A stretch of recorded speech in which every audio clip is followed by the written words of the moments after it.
Copy constructor, when you pass the object inside the constructor is called as a copy constructor. जब हम लोग constructor के अंदर हम लोग ऑब्जेक्ट को एज ए पैरामीटर के फॉर्म में हम लोग पास करते हैं, उसको क्या कहा जाता है? कॉपी कंस्ट्रक्टर कहा जाता है. Copy constructor also known as a constructor overloading. Constructor इसको ओवरलोडिंग भी हम लोग कहेंगे, क्योंकि अभी हम लोग ने पढ़ा पिछले चैप्टर में functions overloading.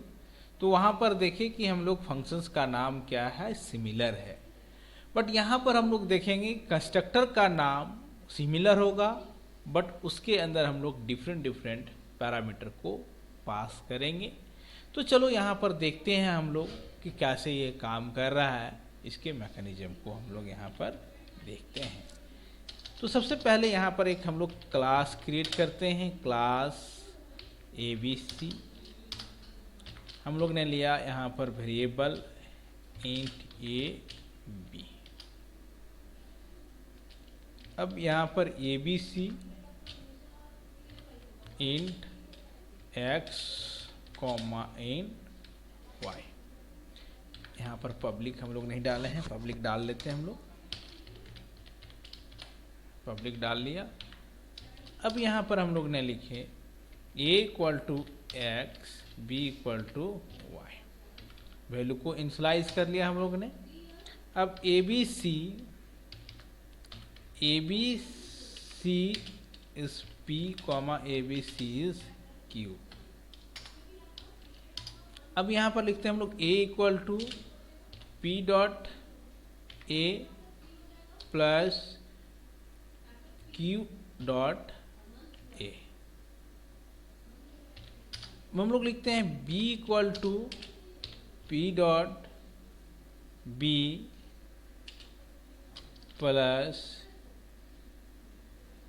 Q dot B. तो हम लोग यहाँ पर देखिए कि जो वैल्यू हम लोग यहाँ पर यूज़ कर रहे हैं फर्स्ट टाइम, यानी दो वैल्यू को हम लोग यहाँ पर ऐड कर रहे हैं. ये कैसे हो रहा है इसको हम लोग देखते हैं अभी. void diff cout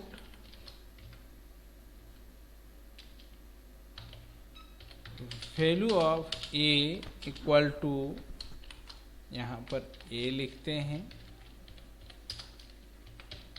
cout value of b equal to, यहाँ पर b लिखते हैं. अब हम लोग यहाँ पर देखते हैं, अब यहाँ पर क्या पास करना पड़ेगा हम लोग को? Integer value. और इसके पास क्या पास करना पड़ेगा? ऑब्जेक्ट. तो इसके अंदर हम लोग को कितना ऑब्जेक्ट पास करना पड़ेगा? मिनिमम 2 ऑब्जेक्ट को हम लोग पास करना पड़ता है. 1 ऑब्जेक्ट को अगर हम लोग पास करेंगे तो सिस्टम सपोर्ट नहीं करता है. अब हम लोग यहाँ पर लिखते हैं ABC OB1 10, 15. हम लोग और एक ऑब्जेक्ट बनाते हैं यहाँ पर ABC OB2. अब यहाँ पर 15 and 25. अब हम लोग लिखते हैं ABC OB3. अब हम लोग इस फंक्शंस को तो 2 बार, इस कंस्ट्रक्टर को तो 2 बार कॉल होगा. अब इस कंस्ट्रक्टर को कॉल करना पड़ेगा. तो इसके अंदर कितने पैरामीटर पास होंगे? 2. Which type? Is object type. तो अब यहाँ पर हम लोग लिखते हैं OB1 OB2. अब यहाँ पर हम लोग ने यहाँ पर लिखा OB1 OB2. अब OB3 डॉट डिस फंक्शंस को यहाँ पर हम लोग कॉल करते हैं. ठीक है. अब चलो इस प्रोग्राम को हम लोग रन कराते हैं. अब देखते हैं क्या आउटपुट आता है. तो सबसे पहले यहाँ पर value of A is 25, value of B is 40. कैसे हुआ? चलो यहाँ पर देखते हैं, समझते हैं. What is the value of A is 10 and what is the, समझ लो इसको, ये A है और ये B है. तो हम लोग यहाँ पर A एंड B, A का A वैल्यू यहाँ पर मतलब A हमारा P है और ये क्या है? Q है. तो P का A प्लस Q का A, तो this plus this is 25 and Q, यहाँ पर हम लोग देखते हैं P का क्यू बी एंड Q का बी। तो व्हाट इज द P का Q क्या है 15 है और Q का B क्या है 25 है। तो यहाँ पर हम लोग देखें P का A is a 15 plus 25 is a 40। तो हम लोग यहाँ पर देखें कॉपी कंस्ट्रक्टर में कि जब हम लोग यहाँ पर क्या किए यूज़ किए और यहाँ पर दिस प्लस दिस, तो यहाँ पर टोटल हम लोग डिस्प्ले करते हैं। अगर हम लोग OB1 यहाँ पर लिखते हैं तो X का A का वैल्यू 10 और B का वैल्यू 15 प्रिंट करता है। चलो देखो यहाँ पर कैसे काम करता है। 15 किया। अगर यहाँ पर हम लोग OB2 लिखते हैं तो दिस एंड दिन डिस्प्ले करता है।